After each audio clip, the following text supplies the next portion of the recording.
want to remind everyone that celebration of being Filipino does not end here today. We got to carry that everywhere we go. We got to carry that throughout the year.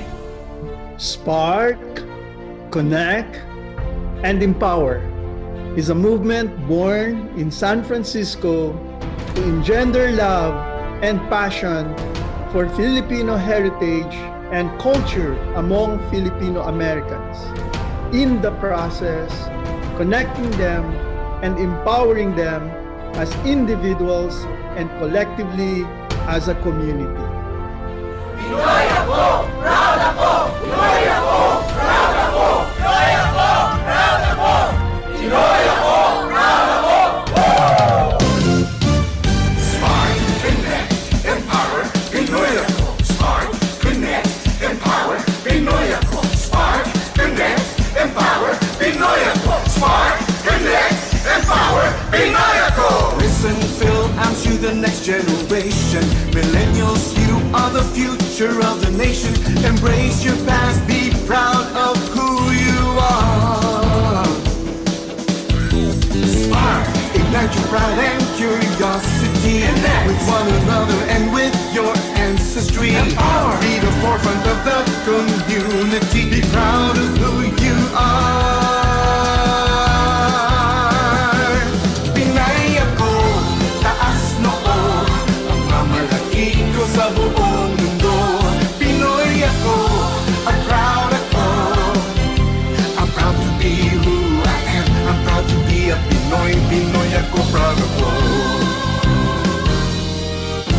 Be proud of your race and your identity. Be vanguards of your culture and heritage you see. Come and belong, stand tall, then you'll know it's fun, oh so fun to be a Filipino. But diverse, we are many but united. Be proud, shout it out and show we're not divided. Behold the Filipino spirit that's in you.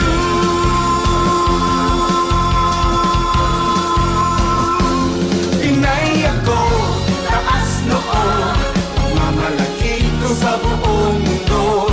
Pinoy ako, at proud ako. I'm proud to be who I am. I'm proud to be a Pinoy. Pinoy ako, proud ako. All it takes is a spark to connect and empower nation building beyond the borders. Come and celebrate who we are. Pinay ako, taas noo, pagmamalaki ko sa buong mundo. Pinoy ako, at proud ako.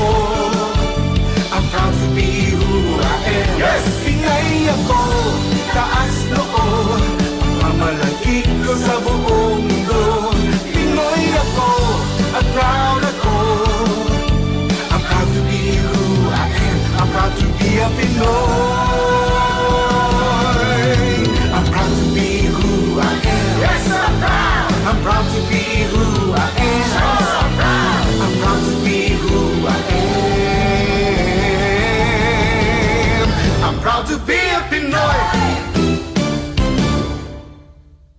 Pinoy ako! Proud ako! Magandang araw po sa inyo mga kabayang Pilipino. Ako po si Henry Bensurto, ang Consul General dito sa San Francisco at sa Pacific Northwest. Welcome po sa TNC or Tanong ni ConGen. At sa ating edition for today po, we have a guest or ito pong edition na to is special because we're going to show you yung aking pong previous meeting with the GTT agents and partner agencies. Ito po is a meeting with all the travel industry partners about traveling to the Philippines. So I think it's very significant, especially in terms of who can enter the Philippines and who cannot and what documents need to be with you. So it was a meeting with the travel agent. So welcome po ulit and pakinggan po natin itong edition na to. Good morning to all. Thank you, Eliza. Thank you, David Chen. Thank you for those who have organized this. And I think it's very good that we have this conversation to make sure that we have the air cleared and the policies are clear and in what direction are we heading. I think before I proceed, I'd like to just take note the partnership between your group and the Philippines. In trying to generate as much interest and travel into the Philippines. Thank you for promoting the Philippines and for including us in your map. That said, I just want to, I'll talk very briefly in terms of the current situation and the policy and hopefully get some trend and project what the future would be. I think it's not a surprise to everybody now, to all, in fact, that we have an extraordinary situation. Some still call it abnormal, but some now call this abnormal situation as the new normal. And I think what that means is because of the pandemic, many countries have really tightened their borders. The United States is not different from that. The European and Asian, some Asian countries as well, who were fundamentally affected by the pandemic. So we are in the Philippines still, we're not yet out of the woods, so to speak. The data in terms of the number of COVID cases has really been a roller coaster, pretty much like other countries. So at one point you see a decrease in the number, and at another point you see an increase. But overall, looking at the overall trend, one can say that we're not completely out of danger. But we are slowly learning and we are slowly adapting, despite the fact that there is no vaccine yet. And many countries, including us, have implemented traditional ways by which we're able to manage the spread. And among part of that management is the idea of quarantine, essentially, and closing the borders. But we are slowly seeing some easing. So what you see is that the trend in COVID has not really improved that much, but you see the trend in terms of the easing of travel restriction slowly progressing towards relaxation. We're not there yet where we have completely lifted all the restrictions, but just to point out the trend, very lately we have the Bureau of Immigration has allowed people from the Philippines to travel outside. Domestic movement of people within the archipelago has also been restricted, as opposed to a month ago, where there is no movement in terms of cross-province travel. What we have not seen yet is the complete easing of inbound passengers. So what that means is when the lockdown, maybe lockdown is a strong term, but for lack of a better term right now, I'll use that. When we closed our borders, the implication of that are the following. Only Philippine passport holders were allowed to come into the Philippines, with minor exceptions. A few exceptions. I will, maybe in the Q&A, we will expound more on those exceptions. But suffice it to say that foreign passport holders, as a general rule, were restricted from coming into the Philippines. In the middle of this, we have a category which we call balikbayan. And I suppose, I don't have the exact figures, but I would like to assume that the majority of travelers from the United States into the Philippines are really the balikbayans. The balikbayans are the former Filipinos who became U.S. naturalized citizen, and because of that circumstance, they have been given the privilege to enter the Philippines with even with their foreign passport, and they were allowed to without visa enter the Philippines without visa and stay in the Philippines for 1 year, extendable for another year. So this category has been affected, is the most affected category, I suppose, in terms of inbound passengers from the United States. Why? Because the restriction now prohibits them from entering in the Philippines despite the fact that they're balikbayan. So the privileges accorded to balikbayan in the past, before the pandemic, that has been temporarily suspended, meaning to say that they will not be allowed to enter the Philippines.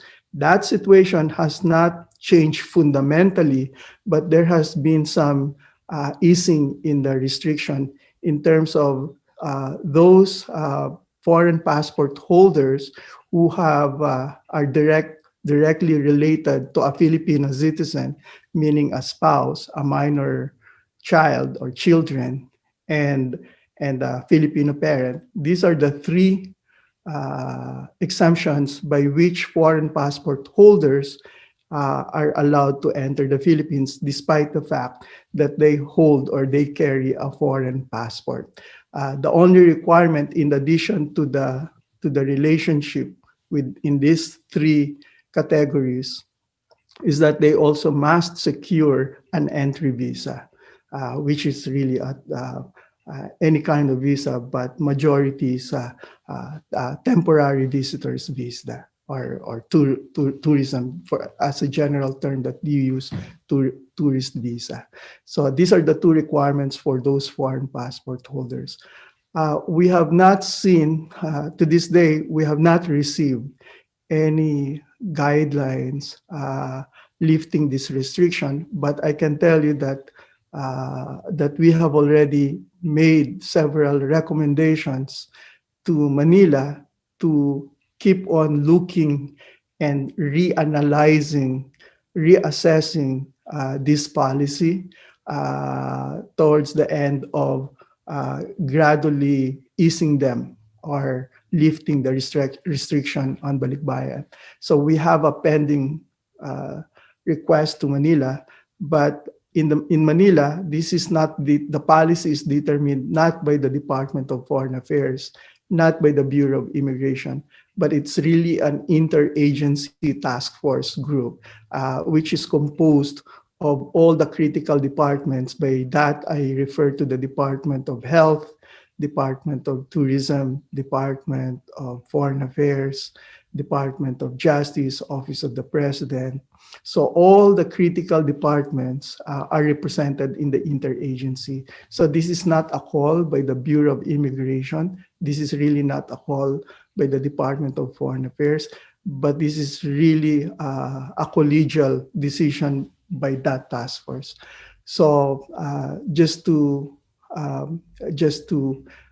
perhaps recap that short presentation, is that because of the pandemic, restrictions have been imposed. That restriction essentially prohibits the entry of foreign passport holders, regardless of where they come from. Only Philippine passport holders are allowed entry into the Philippines. That restriction was imposed as soon as the pandemic became known, and its consequences are very visible in terms of the assessment by the Philippine government. That restriction continues to this day, with some exceptions. The exception is, as mentioned, even if you're a foreign passport holder, you can enter the Philippines provided you are either accompanying or following a Filipino spouse. And then second, you are accompanying or following a minor child. And third, you are accompanying or following a Filipino parent. And so this is the requirement. You have to be related along those lines to a Filipino citizen. But as an additional requirement, you must also secure an entry visa. So these are essentially the two requirements: relationship and to a Filipino national, and then second, the entry visa. So this is the current policy right now, but we wish to emphasize that this is temporary. It is a measure intended to manage and prevent the spread of the virus, uh, and therefore much will depend on how the virus, how the situation in terms of the spread in the Philippines is managed.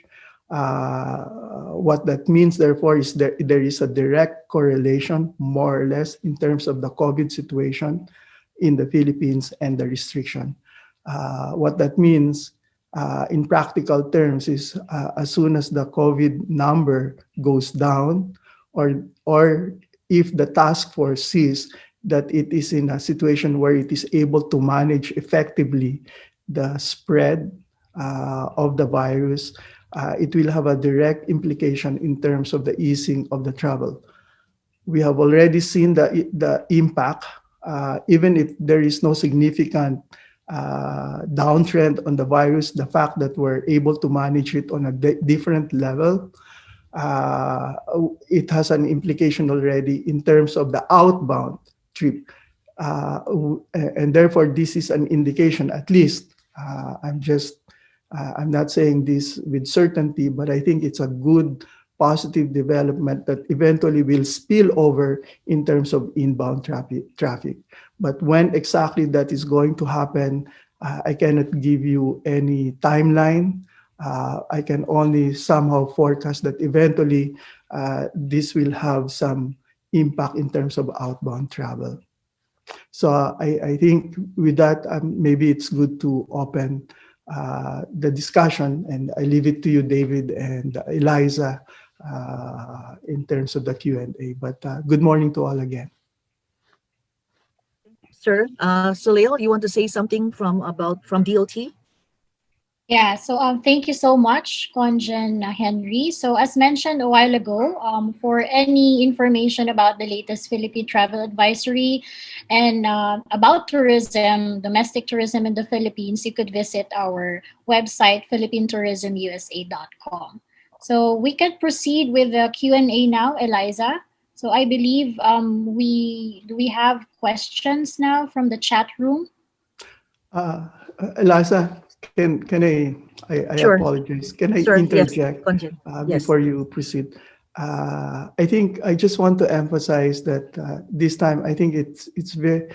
I would suggest, and I think it's very good if your group and us and the airline companies would have a strong coordination, and we have a channel, a direct channel, a platform by which we're able to communicate easily, not just on a matter of policy, but on a matter even of some circumstances, because I notice, and we will go down to the practical case-by-case scenarios.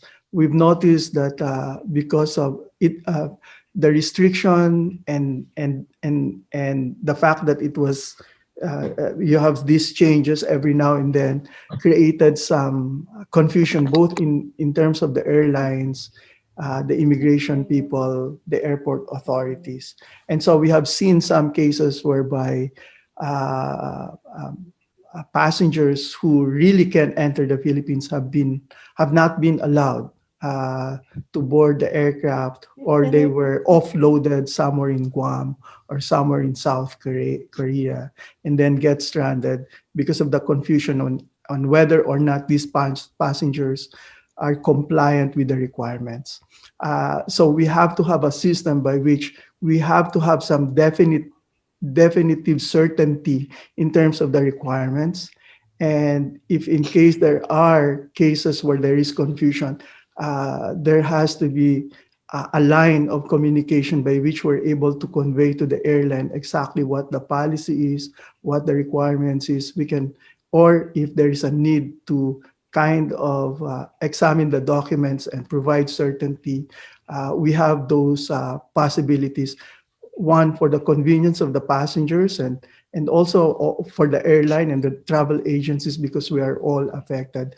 At the end of the day, hopefully this collaboration and coordination will carry over also in the future. But more, but you know, this is the best time that we have to sort of uh, forge and strengthen that partnership really by having focal points, telephone numbers, channels by which we're able to collaborate directly.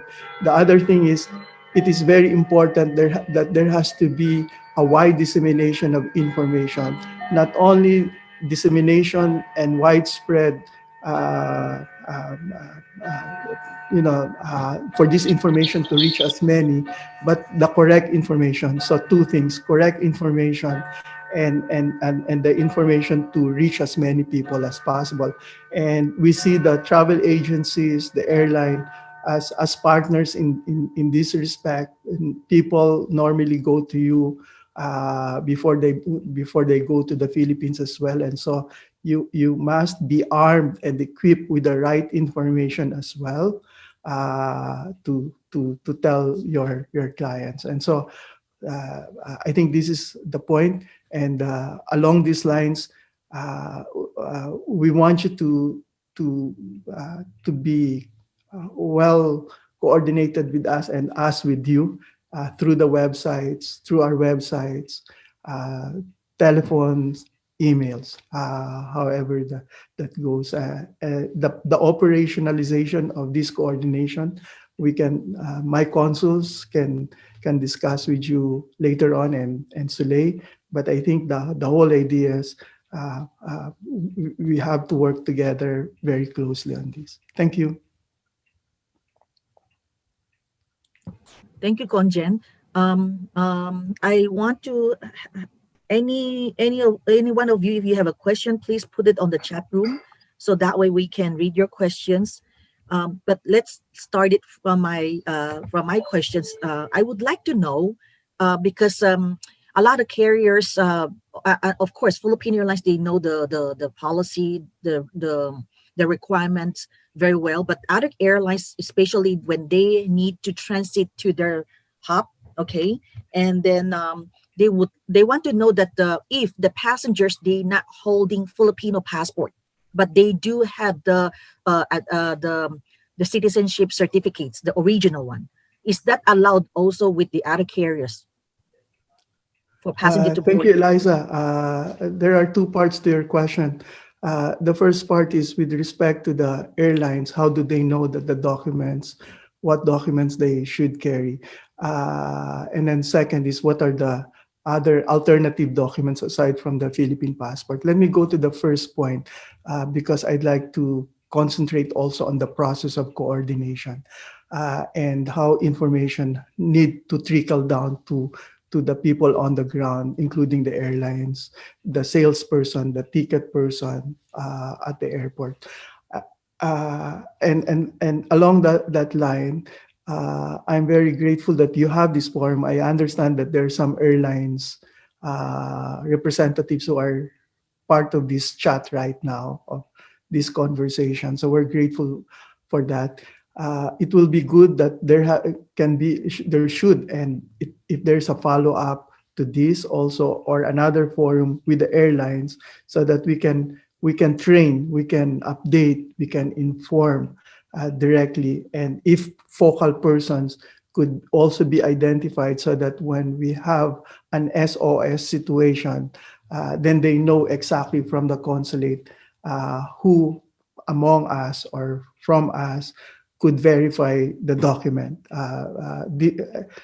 Those safety. So one, we can have those regular chat or regular conversation, or perhaps a workshop, or however you call it, a platform by which we're able to disseminate right information directly without any more going along the curves, but in a very direct way.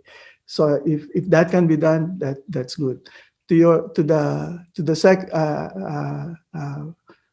second question, yes. In addition, normally the most reliable document is really a Philippine passport or passport. This is this is the most reliable document that any traveler should have with them. For Filipinos, it's a Philippine passport. But in addition to the Philippine passport, there are other alternative documents.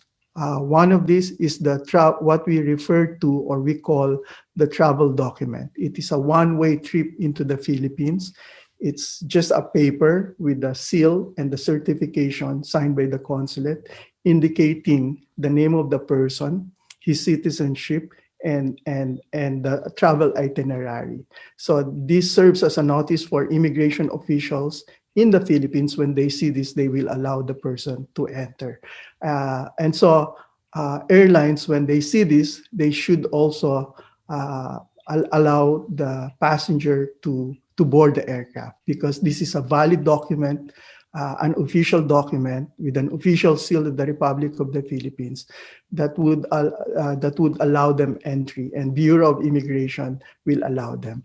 I understand the reason for airlines not accepting them is because if they're not allowed entry, you're penalized, or airlines are penalized. So we understand that. And so it's very important, therefore, that there has to be a certainty as well on the part of the airlines to make sure that they have the right document. So maybe we can share with you how it looks like, and we will, so that the airlines, when they see this, they will not be surprised. So the document is not a stranger to them or a weird document. So maybe my officers can give you a copy, and maybe later, Soleil, if you have a copy there, or ask somebody to get a copy, we'll show it already how it looks like. So this is the first alternative document, the travel document. The second alternative document are the documents pertaining to dual citizens. So dual citizens, actually, I'm just shortcutting I'm just using the term dual citizen, but that's not, strictly speaking, that's not the term. Foreign nationals who have reacquired their Philippine citizenship. So Filipino citizens who have reacquired their Philippine citizenship. All right. So in short, I mean, everybody, I guess, understands the term dual. For Filipinos who have reacquired their Philippine citizenship, they are entitled to a Philippine passport. However, because they, for one reason or another, they were not able to secure a Philippine passport, the alternative document that they can carry with them, and they should be allowed entry into the Philippines, are the documents relating to their reacquiring their Philippine citizenship. So their certificate of identity, essentially, as a dual, the oath of allegiance, and the order of approval. Maybe have somebody bring these documents to Soleil so we can show how it looks like. Maybe if you give us fax numbers or email of your members, we can email them a copy of this, so that you don't, not only are you aware of the name, but you know what how the document looks like. So on your end, you can already verify whether it's a valid document or not. And if there's a question, you can always refer back to us. But these are the documents that a dual, or a former Filipino who reacquired his Philippine citizenship can also bring, even without the passport. And with these documents, they will be allowed entry into the Philippines. I just want to make a quick footnote on this. We've heard stories from the Bureau of Immigration that photocopies of these documents will be accepted. However, and this is what I would suggest, it's better for the person to have the original documents with him, or at least a certified true copy. The reason I'm saying this is, even if at the policy level of Bureau of Immigration, photocopies are accepted, nonetheless, because you have different officers on the ground who are sometimes get confused, and to avoid any confusion, just advise them to bring the original so that there is no more debate or argument as to whether it's okay or not. So that's what we would suggest to those for Filipinos using dual citizenship documents to enter the Philippines. Thank you, ConGen. Yeah, it's a very good idea that if your office can send us an email that the samples of the citizenship or whatever uh, um, like document that the airlines can allow them to board the passengers other than the Filipino passport. Okay, so that is very helpful because of course the other foreigner air carriers, they have no idea about the citizenship, like how it look like, especially in our Philippines country. Yeah. So I think there's some questions. Ruby, you want to Sure. start the questions? Yes. Okay, the first question here is from, oh, before I start with the first question, just want to reiterate or clarify that we need those three documents, sir, not just one. Just the complete oath of Yeah. allegiance, certificate of identity, and order of approval. Is that right? All three of them. Normally, one would be enough. However, we've seen some cases where there are questions. So we encouraged the person to just bring the three. Just bring the three. Just bring the three. Yeah, original and bring the three. Or certified through copy. Right, right. Those would be acceptable. We don't want people to engage in their entry delayed and into some arguments anymore. So, para wala nang hassle, as they Yes. say in Tagalog. Okay, the first question here is from China Eastern. Do passengers need to quarantine in the Philippines after landing? Okay.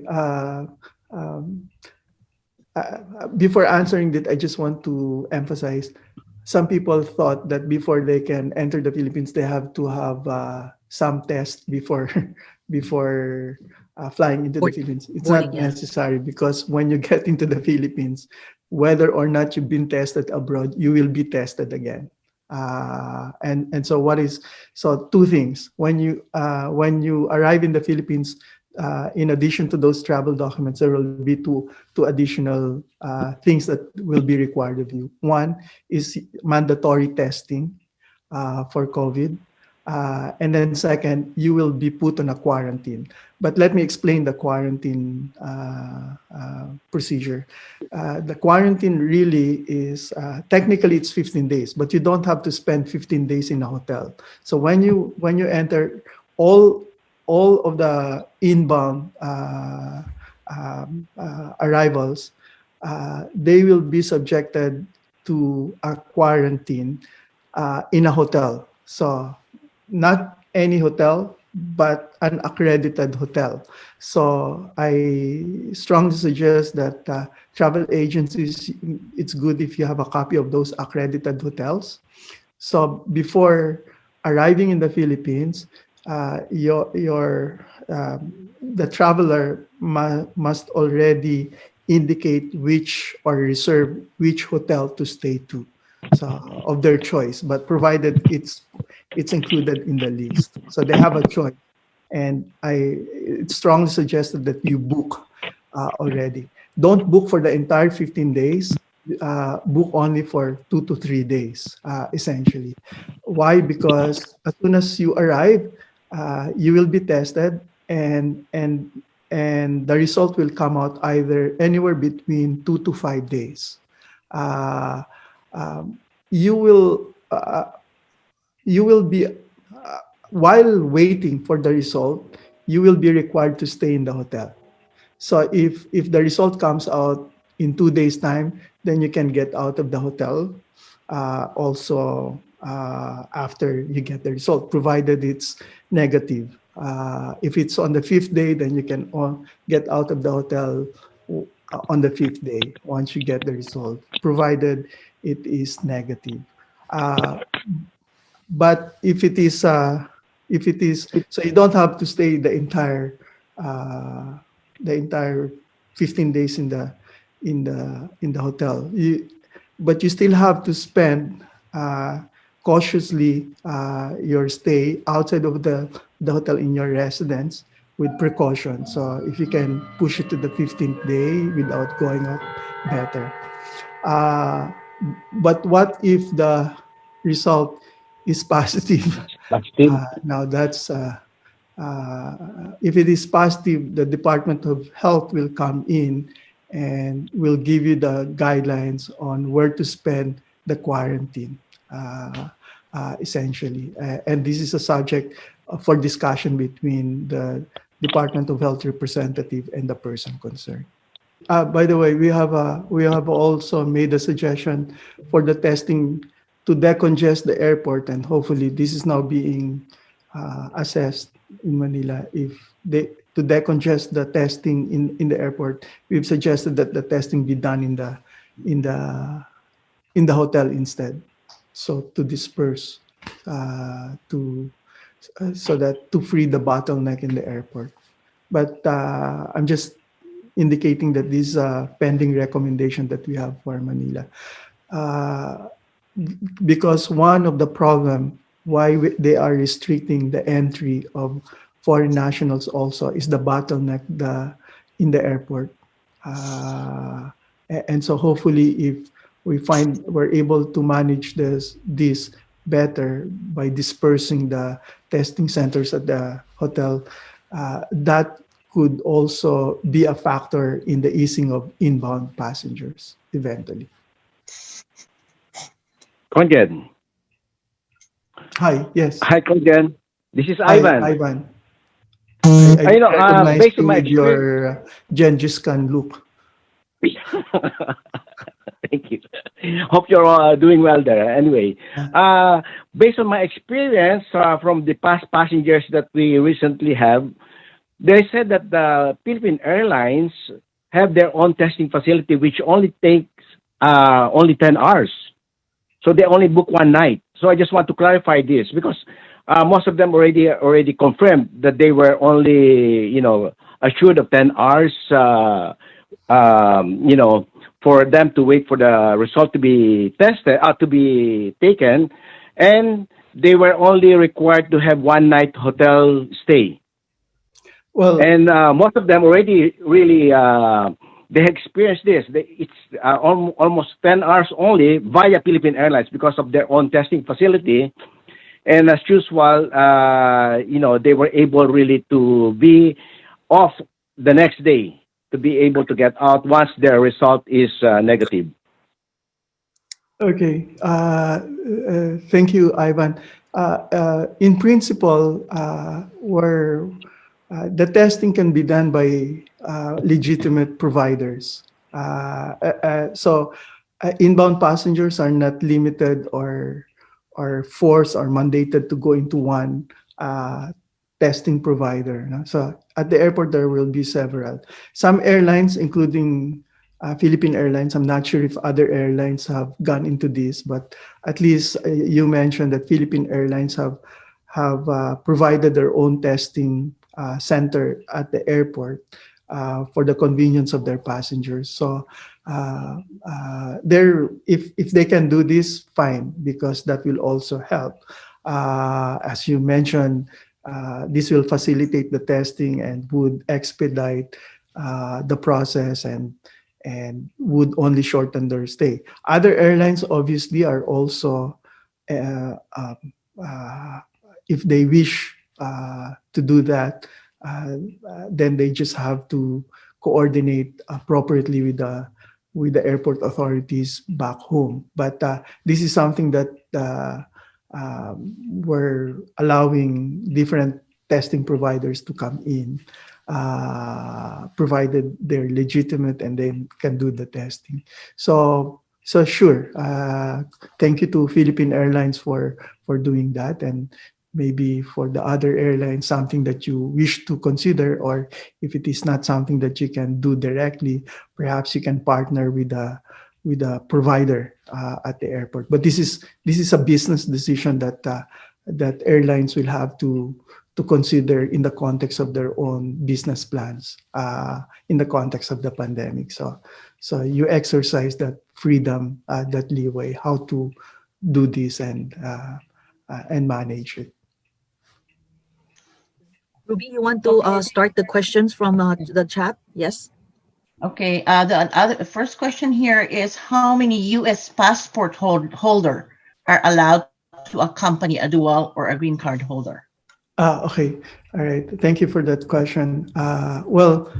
It goes something like this. It says, even if you're a foreign passport holder, if you are accompanying or following your spouse, so that means in that context, only one spouse, because we don't have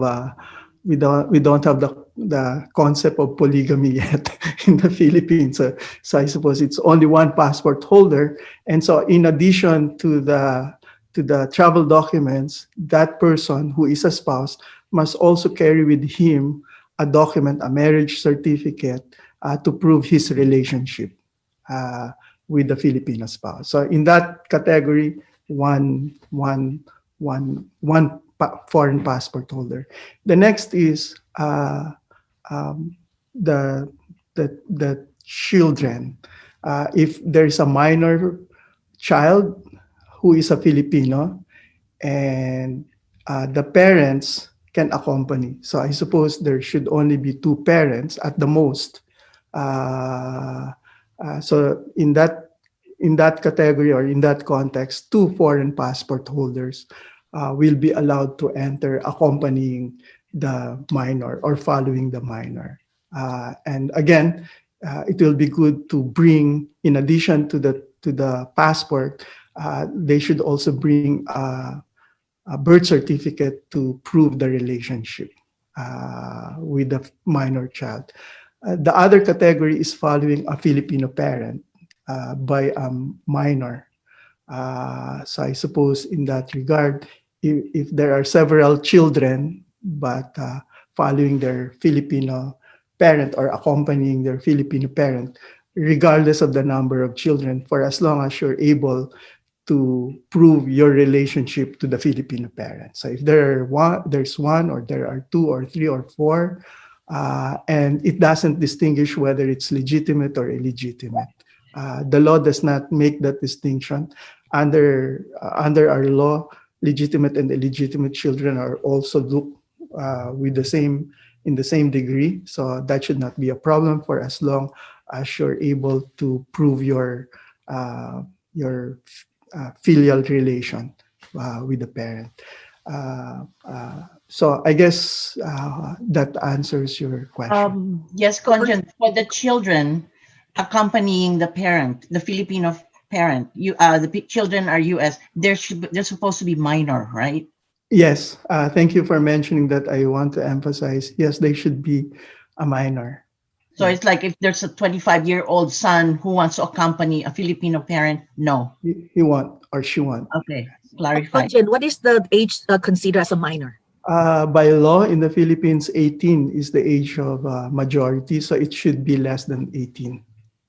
So 18 or below, it's considered a minor. Minor. 18 No, 17. Is an age of majority. So one day before the 18th birthday, they're okay. For as long as, let's say, the birthday is May 5, they enter on May 4, they should be okay.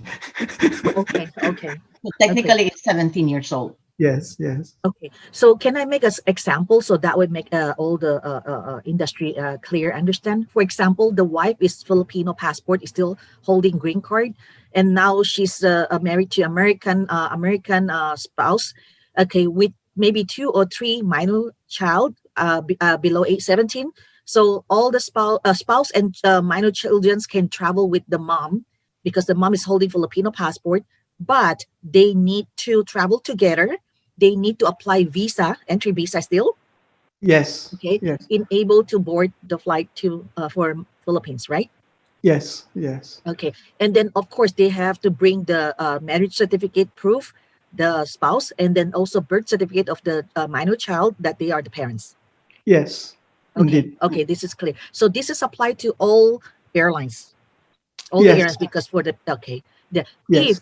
If one of the spouse or parents, they don't have Filipino passport, they can also do the same thing, exactly the same rules, holding with the certificate of Filipino citizenship, like dual citizen we're talking. Yes.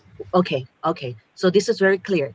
So yeah, thank you very much, Conjen. Yes, Ruby. Thank you, Okay, Eliza. another question, Eliza. Just to my consuls, if I say something wrong, don't be afraid to correct me, okay? Because I don't want to give for. If I am not able to answer your question, I'll get back to you, Eliza. Sure. Thank I you will very not much. give you a half truth. I don't want to Okay, do that. So thank you, sir. Yes. I'll if I don't know the answer, I'll get back. And my officers, if you know the answer, butt in, please. Salamat. Ruby. Okay, Eliza, another question here from Danilo Yuchang. Is there any consideration for balikbayan to travel in case of emergency? What kind of emergencies do we, you know? Thank you for that question, Danilo. I think the key word there is emergency. So whether you're a foreign passport holder who is really 100% American, well, you're all 100%, but just to distinguish a balikbayan who's an American or any foreigner for that matter, if it is an emergency and there is a reason, we will attend to that. But I think the only requirement is we have to clear this with Manila first, because if there is no prior clearance with Manila, the approval from Manila, even if we give you the appropriate visa, that does not guarantee entry into the Philippines. So this has to be approved in Manila, coordinated with the immigration, and once there's a full approval, then we will tell you and give you the appropriate visa to enter the Philippines. In emergency situations, essentially, yes, we attend to that. We try to help as much, but I think the key factor there is we have to endorse the request to Manila and get the prior approval of Manila before we finally give you the appropriate visa to enter the Philippines. Okay, thank you very much, Conjen. Another question from Maria Encarnacion. This is from Philippine Airlines. Are there measures being planned to allow back the naturalized U.S. citizens to enter Philippines without visa or dual citizenship? This is a major bulk of our passengers, so it has a great effect on the airline industry. Thank you for that question. And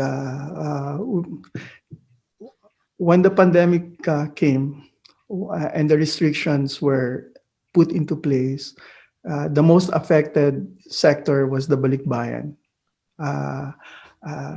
Balikbayan refers to those former Filipinos who became foreign nationals through the process of naturalization. So they were Filipinos before, but got naturalized as UK citizen, as Belgian, as American. So they're considered balikbayan. In the past, they can enter the Philippines even without an entry visa, even only with their foreign passport. They just have to indicate to the immigration officer that they are former Filipinos. But when the restriction was imposed, this entire class of traveler, the former Filipinos who became foreign nationals, we call balikbayan, they have been restricted as well. So which means that unless the restriction is lifted, balikbayans will not be able to enter the Philippines for the time being without the two requirements I mentioned, the requirement of a relationship and the requirement of entry visa. So, but just to let you know, we have made a recommendation to the effect that uh, uh, the restriction on the balikbayan to be lifted. Obviously, based on obviously this will be determined to a large degree by the situation in Manila in terms of COVID. But nonetheless, we have put that on their table already.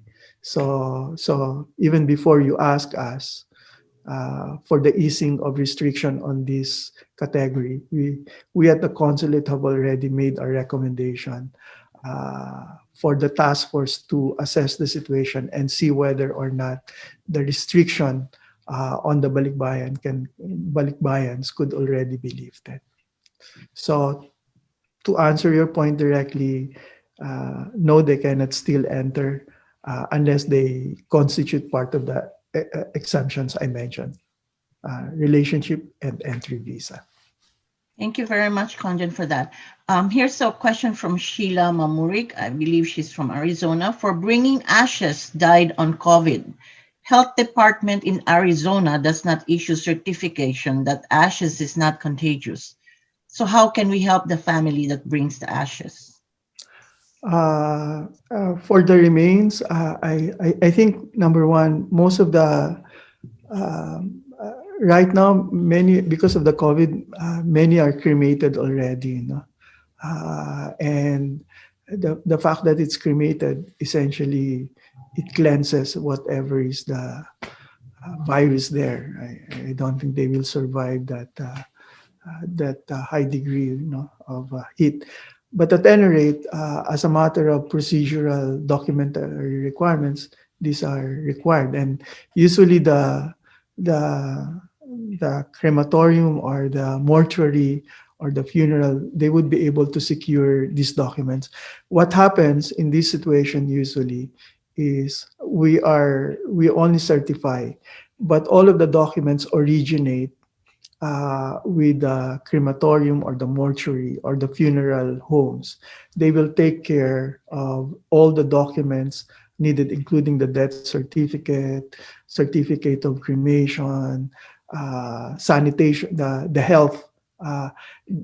So they will secure this on behalf of the family, and I think it's a package deal that they usually enter into with the family of the deceased. So on our part, we simply make the certification, and after those certifications that they have all the documents required, they should be able to enter the Philippines. So much will depend on the funeral homes. In our website as well, I strongly suggest and please encourage your clients, or you yourself can carry us and have a link with our website so that these questions they can come into our website and see all the requirements. So this is one way of helping them as well. We also have some emergency numbers for purpose of coordinating with the mortuary or the funeral homes. So get hold of those numbers. They are available also on our website. Did I answer your question? I believe that you did. Okay. For another question, are Filipinos allowed to enter U.S. as tourists effective October 21? Yes. We just lifted the restrictions on outbound passengers or outbound Filipinos. Before October 21, Filipinos cannot leave the Philippines if they are just going out for tourism purposes. That restriction will be lifted effective 21 of October, and so therefore, even if they're going out to visit a relative here in the United States or elsewhere, they should be allowed to get outside of the Philippines. Any requirements, sir? Right now, we don't see any extraordinary requirement, but suffice it to say that they have to have their Philippine passport and the visa to indicate that they will be allowed entry into the United States. Outside of that, we have not seen any additional requirement. The visa should allow them also entry into the United States because Filipinos are not part of the restriction imposed by the Customs and Border Security here as well. ConGen, Let me add something to that. Go We ahead. have actually additional list that was provided to us by the head office. Oh, okay. So Ruby, for those who are traveling, these are for non-essential outbound travelers. So aside from the passport and the visa, so they need to show their confirmed round trip tickets to the immigration, and then the adequate travel and health insurance for those traveling using tourist visa, and the immigration declaration acknowledging the risk involved in traveling. And lastly, they need to have a negative antigen test result taken 24 hours before departure. So Okay. that's what the IATF has provided us. We could also send you the list, Eliza and Ruby, so you could share it to your partners. Thank you, Soleil. Thank you, Salil. Here's another question. Excuse me. I Yeah. want to talk about the travel insurance. Yes, we heard that's a requirement before the departure from Manila. So I just want to remind all the travel agent here. Our GTT travel insurance is allowed you to purchase outside the country. So if you need to do a PTA passengers coming from Philippines, and then if you worry about the travel insurance for your passengers, you can give us a call, Ruby or Gina or Danny or even myself. We will able to accommodate for that. Okay, we sell travel insurance, it's including outside the country. Okay, thank you. Okay, ConGen, the application for dual citizenship is closed for the year. Is there any measure the consulate will undertake, to help applicants? Um, it's like this. That's really a question of physics. It's really about time, space, and volume. When the restriction was imposed, you have inbound. What I'm assuming, but correct me if I'm wrong. But majority of your travelers were balikbayan from the United States, and I suppose that would number anywhere between 1 million to 2 million. But those are ballpark figures. I don't have the figures. I've asked DOT to provide me those figures exactly. Uh, but I think the important point there is this. Balikbayan, who used to travel back to the Philippines without restriction simply by using their foreign passport. But with the restriction, that 2 million, I'm just using that as a figure, imagine them migrating to dual citizenship.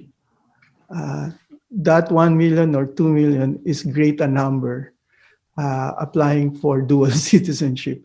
So what that means, therefore, is that you will have a long queue of applicants for dual citizenship. And no matter what you do, if you cannot have put in additional resources in terms of additional offices, people to process, that queue will really push back. And so the reason why all of those appointments are filled until March, I understand, for next year, and this is not just for San Francisco, but for the entire United States, is because of this. So those balikbayans who could not enter now with their US passport will now revert to dual citizenship to be able to come home. And so you have that surge, that number of people queuing for dual citizen, and you can only process as much uh, at any given time and space. Uh, so the queue will really. So I don't want to. I don't want to embellish my answer to that we will have another measure to accommodate more. That is just not possible now, given the number of people applying for dual citizenship. Really, so you will just have to bear with that. Uh, uh, the other thing is you can only accommodate so much in a day because of the restriction by the city government in terms of the number of people that can be allowed in the building. Uh, and so walk-in applicants, you cannot do that because that is going to put everybody at risk. including the applicants. You can imagine the people inside the building. So what we want to do is make sure that people will be there only at the time that they need to be there. Nothing more, nothing less, because we want to minimize also the risk. And so this line will really be long. What can I say? What can I say? I can pull your leg, but I don't like to do that. I don't like to lie to you. This is simply something. This is a question of physics. I mean, pretty much like the law of gravity. You can't do anything about the law of gravity. Time, space, and volume. That's what it is. Oh, thank you very much. I think you answered the question. Here's another question from Sheila. How long is the turnaround process for applying for a visa? Oh, for the visa, it should be short, no? And you don't have to go to the consulate to apply for that. This can be done by mail. In fact, if it's not necessary for you to be in the consulate in person, we discourage that. And so we encourage people to do things by mail. Visa application is one area you can do this by mail. The mailing time, I am not sure. It depends on the company, right? USPS or UPS or FedEx. I'm not sure how, but it depends on how much you want to pay also for one-day delivery. So as soon as we get it, as soon as we get the application, we should be able to process that within a day. The most is 2, because the number of visa applicants has also increased more than 15-fold now, and I see this increasing more. But it takes us about a day or 2, and then we can mail it back. So just make sure and advise your clients to also include a return envelope. And we strongly suggest that something that you can track. So it has to have a tracking number, whether it's USPS, FedEx, or UPS. We strongly suggest that because you will send your passport, and it's a very sensitive document, and we don't want anything lost in the shipment. So the answer to your question is 1 to 2 days on our part, but the mailing aspect, or how mailing companies will do this, that's beyond us. Okay, from Joy Cruz of ANA, All Nippon Airlines, are all the current requirements updated in the Philippine Consulate General's website so we can refer our passengers traveling to and from Manila to check them out before traveling? I believe they are. They are updated because this is something that we regularly update. So you can link them to our website and also our Facebook.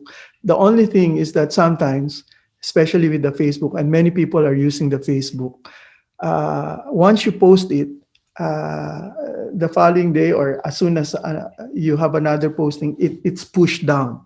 So you don't see it immediately. So I suppose one has to be familiar with the commands in the Facebook or the website for you to be able to trace those advisories. So that's the only thing that we would like to advise your clients to really familiarize themselves with the commands, whether it's Facebook or our website, to trace those announcements. Because as soon as a new announcement comes in or a new posting, they will be pushed on, and we will not see them immediately. That's why some people will complain. We have not seen your advisory. It's been there since 3 weeks ago, but you don't see it unless you do the research yourself and explore the website. So when you refer them to our website, ask them to understand how to manage and explore the web. But when we have a free hand, we try to repost it again. But you can repost it on so much because our people also have to do other things. Remember, the number of people applying for consular services has increased more than 100-fold, but the resources actually has not increased. On the contrary, it has also diminished, because what has happened is some of our personnel have already been recalled and they have not been replaced. So while the demand has increased, the resources to address that remains at a fixed number or even less. So this is our situation, but we try to do as much as we can. Thank you very much, ConGen. I've been skipping some of the questions because in the process you have been answered some of their questions. So for those dual citizens that got their dual citizenship in the Philippines and lost their copies, can Philippine Consulate reissue a copy of Oath of Allegiance here? Thank you for that question. If we have, normally we should be the repository of those documents that originated from us. For as long as the application was made and the approval through us, we should have a file, and we can always check our archives and our records. For as long as we have it on record and for as long as it originated from us, we should be able to issue the certification. So they have to understand first where they applied and must approach that particular consulate where they applied for the certification. Because if it was issued in Washington, D.C., you cannot come to us and ask us because we will never have a copy of that document. So just be aware of the various jurisdictions and for your client to understand where they applied for that particular. It was applied. They applied in the cities in the Philippines, though. If they applied in the Philippines, that will take some time. Of course, we can communicate to Manila and inform them, but that's going to take a long time, essentially, because Manila. This is how it operates. So if you applied in Manila, which is Department of Justice, essentially, or the Bureau of Immigration under the Department of Justice, we will not have a record of that, or the DFA in Manila will also not have a record of that. So when you make that request to us, we will have no possibility of getting that immediately.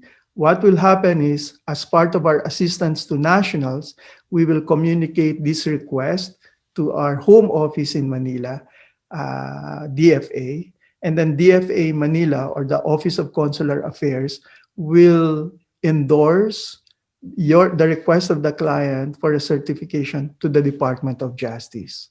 And then the Department of Justice, which is the repository of that document, will now reply to the Department of Foreign Affairs, Manila, and Department of Foreign Affairs, Manila, will now come back to us and tell us, yes, there is such a document, the Department of Justice has confirmed this, and then an appropriate certification can be issued already based on that series of communications.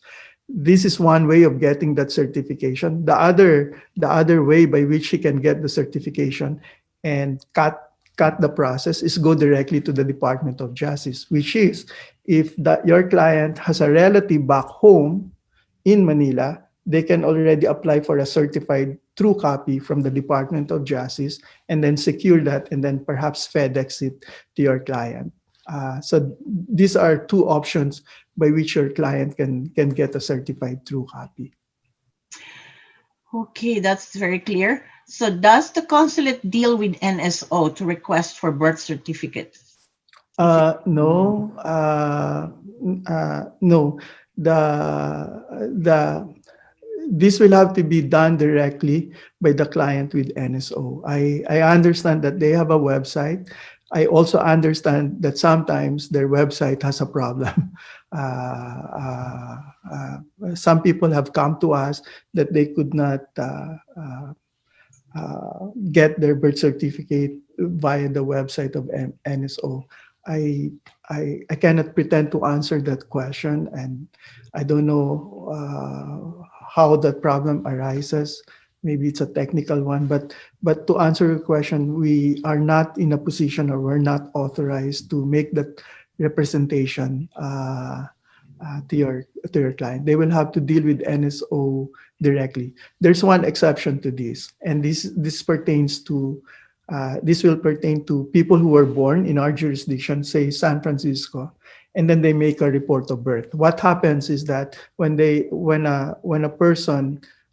child is born, and he's a Filipino because one of the parents is a Filipino or both, the parents can register the birth of the child through the process of report of birth. That report of birth will be sent to Manila, the DFA Manila, and DFA Manila will transmit the same to NSO.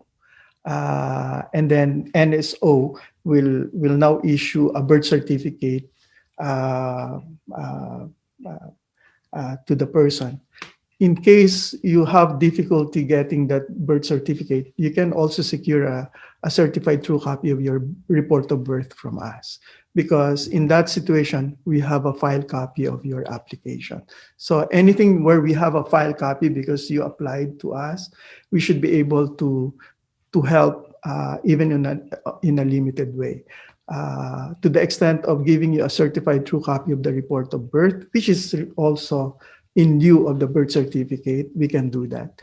But for the real birth certificate, authenticated birth certificate, this will have to be done now with NSO directly. Thank you very much, ConGen. I think I will have to pass this back to David or Eliza, because I've read all the questions though. Okay, thank you, Ruby, Back and to you, thank you David. so much, ConGen, for all the valuable information entering the Philippines. I appreciate it. Thanks again. And now I would like to pass over to the airlines. They will give us 3 minutes approximately, and about their airline schedule. And I apologize earlier, I forgot to mention my Cathay Pacific's also here, Kate. I apologize that. And I will let you start first. Kate, Cathay Pacific. Oh, thank you very much, David.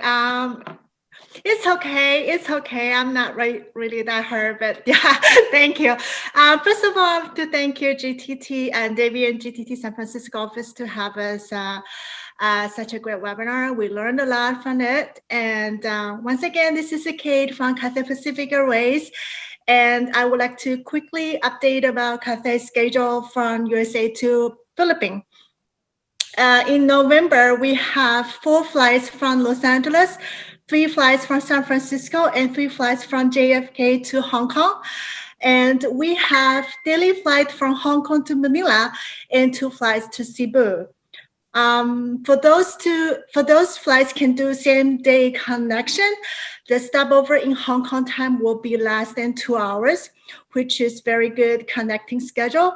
Please consider to book Cathay for your customer.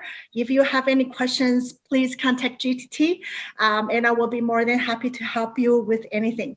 Thank you. Thank you, Kate. The next airline will be Philippine Airlines. Dale?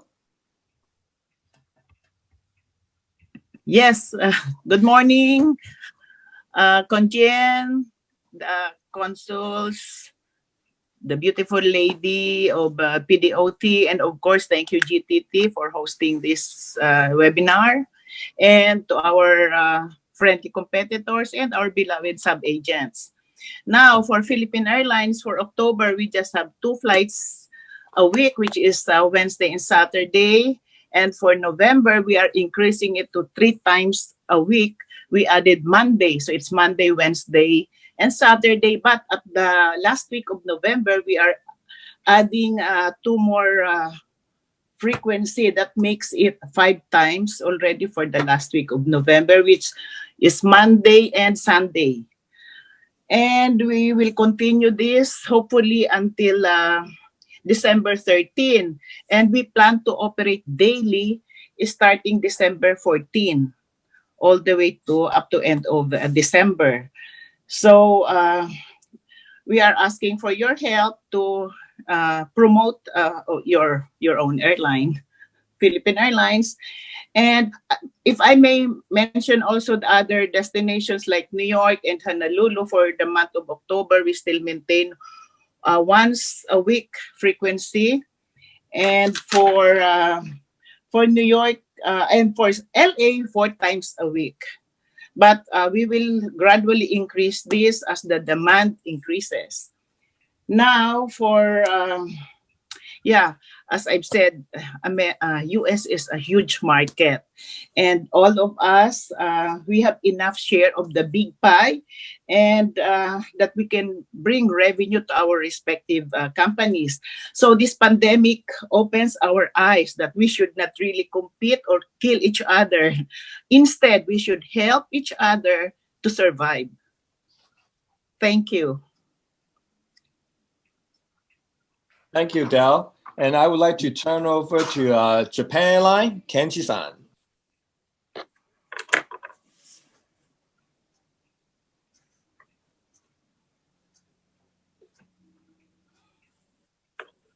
Hello.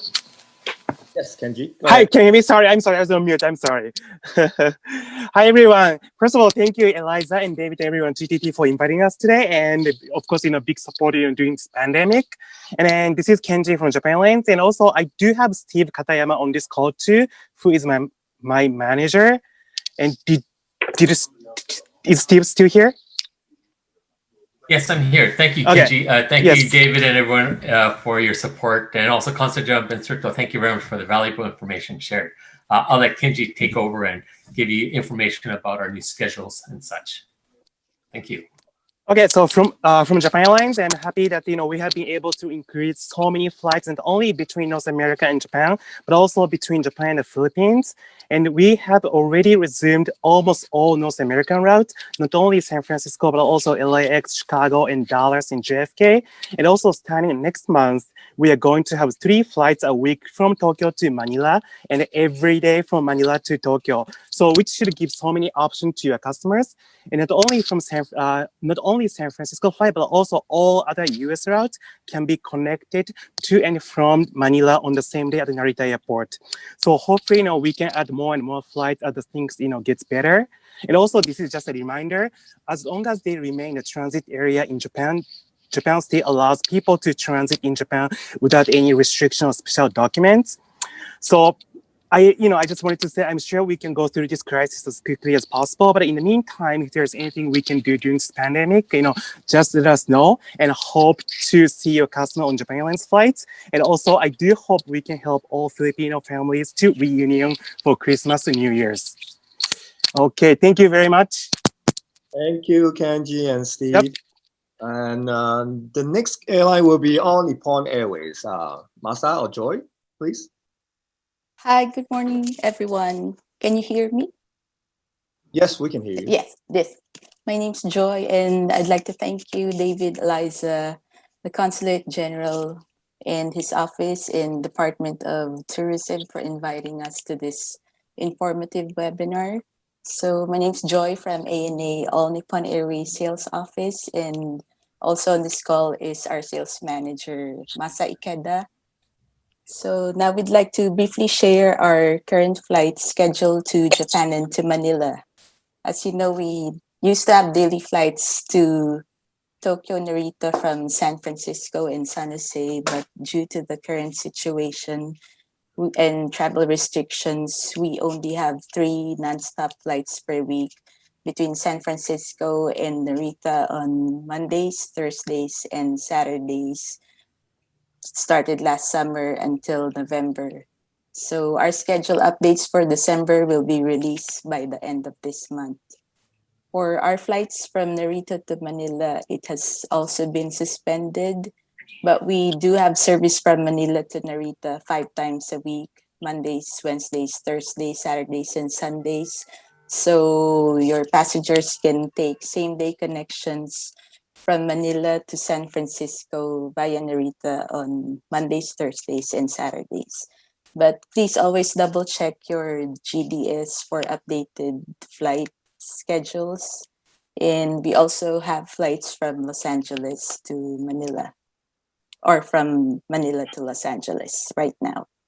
So we'd also like to remind you about our ANA Care promise to all our valued passengers and staff, which ensures our commitment to everyone's comfort and safety by providing a clean environment at the airport and on board our aircraft. So we thank you for your continued support and understanding during these challenging times. Please call us if you have any questions or need assistance. Thank you. David? You, David? George. Yeah, thank David? you. Yes. Before we continue with the other the rest of the carrier, I just want to remind that this is also an opportunity that the foreign carrier have to remind our travel agent here that we know that the Philippine government do not require for passengers outside the country, for example, depart from the US for the CPC test, but I'm not sure if some of your airlines, because we have to transit to your hub, for example, Japan, Korea, or Taiwan, okay, or China. Do we need to have that required prior to get board, okay, to your flight? Okay, that's it's your opportunity to mention that to us too, okay? Because we know if it's direct flight by Philippine Airlines, we don't need it any required test here. But how about the other carrier via to your hub? Okay, thank you. Okay, the next one will be Korean Airlines, Eileen Wong. Hi, good morning, everyone. Yeah, it was a very informative webinar. Thank you for the council. And thank you, GTT, for giving us this opportunity to briefly talk about our schedule. Currently, we do have flights to Manila and Cebu. Out of our many U.S. gateways, and we have daily flight from Manila to Seoul, but for out of Incheon to Manila and Cebu, I recommend please visit koreanair.com for updated flight schedule for Manila and Cebu. And you can see there is a link appear in the top left-hand corner stated COVID-19 Update Center. So please click that and you can find all the information that you need, include flight schedule, entry restrictions by countries, and waivers. So, and as always, KE has the most US gateway to Asia. So West Coast, we have LA, San Francisco, Seattle.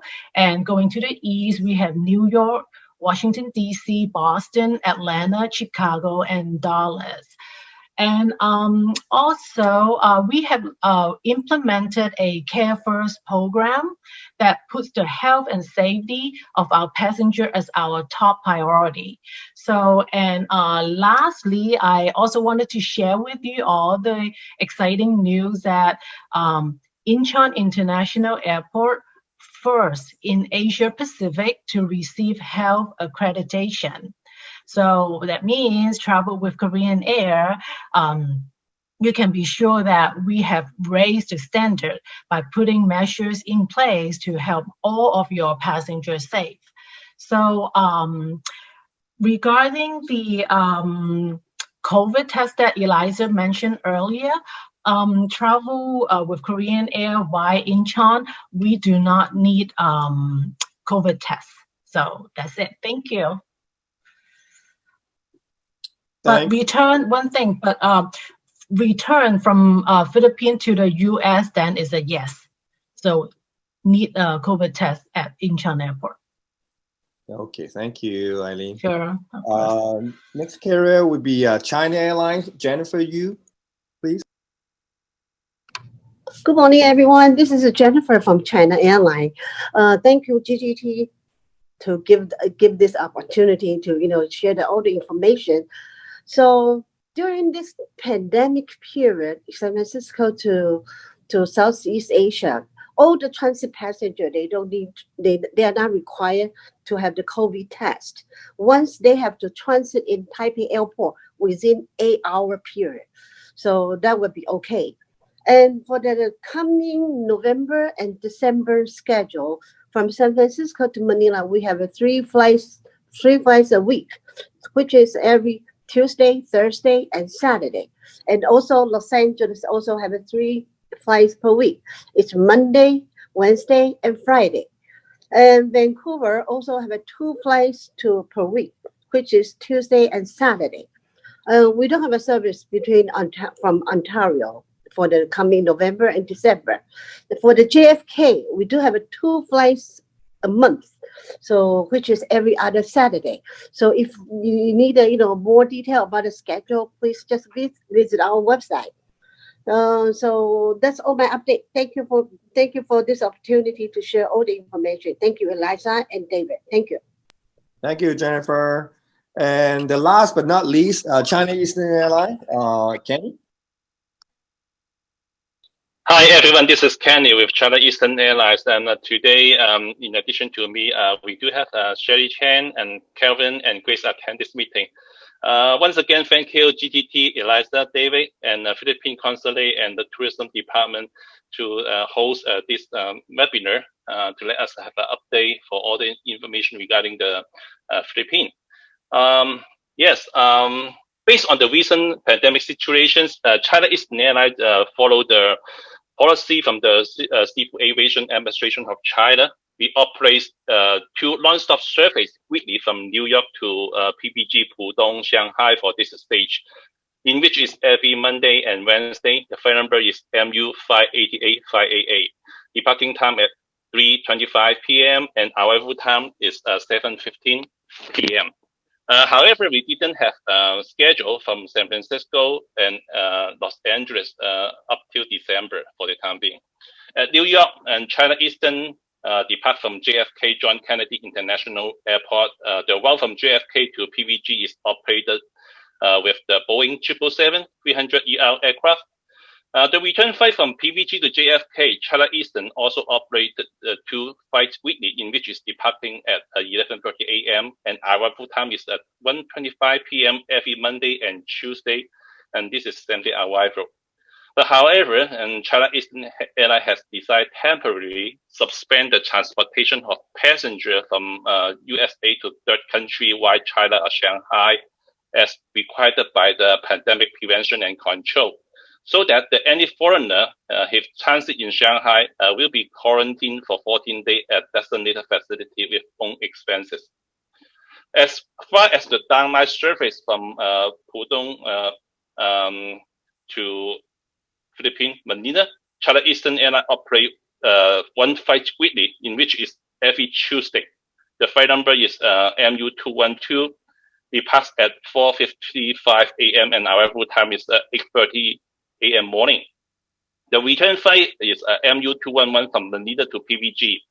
Also 1 flight weekly, every Tuesday. Departure time is at 11:40 p.m. Arrival time is 3:40 a.m. morning. And that's what we would like to share this morning. And thank you for your support. And this is Kenny with China Eastern. Thank you, David. All right, thank you, Kenny, and thank you all the airline partners and giving us the information, the flight schedule to Philippines. I once again really appreciate it. Now let me turn back to Eliza and we'll do the closing. Thank you. Thank you to all the airlines partners. Okay, we know that we are hoping to sell starting as soon as possible. Especially Christmas season is very important for Filipinos. We never know what's happening. Maybe next week, next month, they might Philippine government may open up some. Maybe December they will consider some, and then Soleil DOT. You want to say something? You want to add something for us to remind us? Yes, thank you again, Eliza, David, Ruby, for inviting us. So I know that we're all excited to travel again to the Philippines and open our borders to foreigners and balikbayans, but we just need to stay safe now. And for some good news, I would like to share with you that the World Travel and Tourism Council, or the WTTC, has actually given the Philippine Department of Tourism a safe travel stamp in recognition of its adoption of health and hygiene global standardized protocols that will ensure the safe travel during this pandemic. So this is one step closer to our dream of traveling and waking up in the Philippines again. So for any questions, I'm here. Soleil Tropicales, just reach out to me anytime. Together with GTT, one of our partners, we will be here to help you. Thank you. Thank you, Soleil. Yeah. And ConGen, Henry. Okay. Do you want to add something more for us? No, I just want to express our appreciation and gratitude and the opportunity to have a very good conversation with you and your group. And I think I just want to emphasize the relationship, and we'd like to build on this. The situation is just temporary, and I think it provides us the opportunity to work closer. We may not be able to get rid of the pandemic, but surely we can help each other to manage this in a way that would encourage people to travel freely, but with all the safety measures. And I think I'm very grateful for our future collaboration. Hopefully there will be a follow through in terms of operational work plans for us. And we're very much open to working with you because we know that you are partners, and we may have an extraordinary situation now, but things will get better. And our objective, both from your side and our side, is how to make the travel of people come to normal again. Maybe under a new normal, but just the same, increase that number. And that's our objective, because more than traveling, more than people enjoying, this trip of people really creates understanding and bridge between cultures and people. And this is what I think is the ultimate objective of why we do things. So we're looking forward to that fruitful conversation with you. Soleil is there for you to abuse. My officers are also here for you to abuse. Our doors are open, and we're looking forward to knowing you more. Thank you. Thank you very much, ConGen. So maraming salamat po. I just want to also let you guys know that I receive emails from Soleil DOT, the requirements for Philippine outbound travelers. Okay, so I will gather together. I will wait for the consulate office to send me a sample of the like a oath certificate or of any document that the airlines that they can consider this is travel allowed to depart, arrive for Manila. So this I will gather it all together and send it to all the airlines and the travel agency. And then maraming salamat again, Ms. ConGen, Henry, and Soleil. And then hopefully we have a good news soon. And then another 2 more months, we will be done with 2020. So hopefully 2021, it's our new beginnings. And then I really excited, and I want to travel to Manila soon. I hope that I can visit Manila by January. I hope that. Okay. So David? Yeah. Thank you so much, Philippine Consul General and the Department of Tourism Board, and all the airline partners and all the travel agents. And I hope everybody and we can travel to, everywhere. I'm so desperate to take a flight. But I can at this moment. But I hope everybody sit tight, and I'm sure one day, hopefully next year, Eliza mentioned, we can travel. And hope everybody stays safe. Until then, thank you so much. Kami po ay nagpapasalamat sa ating mga GTT agents and partner agencies. No, we're also very grateful, of course, sa ating tourism attaché, si Soleil Tropicales, for organizing this meeting with the travel partners, the travel agencies, and the airline industry. I think it was a very good discussion. It gave us an idea in terms of the current situation of who can and who cannot enter the Philippines, and the documents that we need to bring with us. No? So we're very grateful, and we will continue to observe and monitor the situation po, and we'll continue to update all of you po, our dearest kababayang Pilipino, so that we can bring you updated information po. So on behalf of the Philippine Consulate General po at the entire people behind the Tanong ni ConGen, maraming salamat po sa inyong lahat. Magandang araw po muli, at lagi po nating tatandaan, Pinay ako, taas noo, Pinoy ako, proud ako. Mabuhay po kayo. Maraming beses na kitang nilayasan, iniwanan at ibang pinuntahan. Parang babaeng ang hirap talagang malimutan.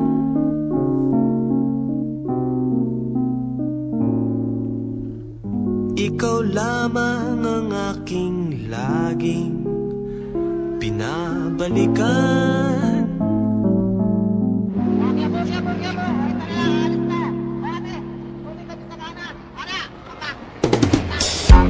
Manila, I keep coming back to Manila. Simply. Our online celebration commemorates the 122nd anniversary of the proclamation of Philippine independence. I know, Dom, we are still in a pandemic and times are really tough right now, but that's not stopping us from celebrating our Filipino history, our culture, and our pride. And you know, tonight is the night to also honor the men and women who have really sacrificed so much amid the pandemic, our frontliners. Hinahanap kita Manila, ang ingay mong kay sarap sa tenga. Mga Mabuhay! naglilipa, And all for a toast. mga babae mong nagagandahan. Take me back in your arms, Manila, and promise me you'll never let go. Promise me you'll never let go. Manila, Manila, I keep coming back to Manila. Simply ain't no place like Manila. Manila, I'm coming home.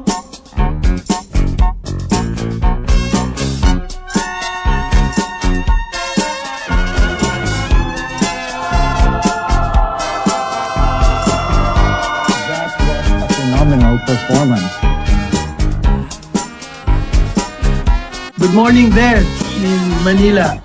Hi, Sir Henry. Kamusta po kayo? We are okay here, and we enjoyed the reception, and then we also want to congratulate you for your celebration of the 122nd Philippine Independence Day anniversary. Promise me you'll never let go.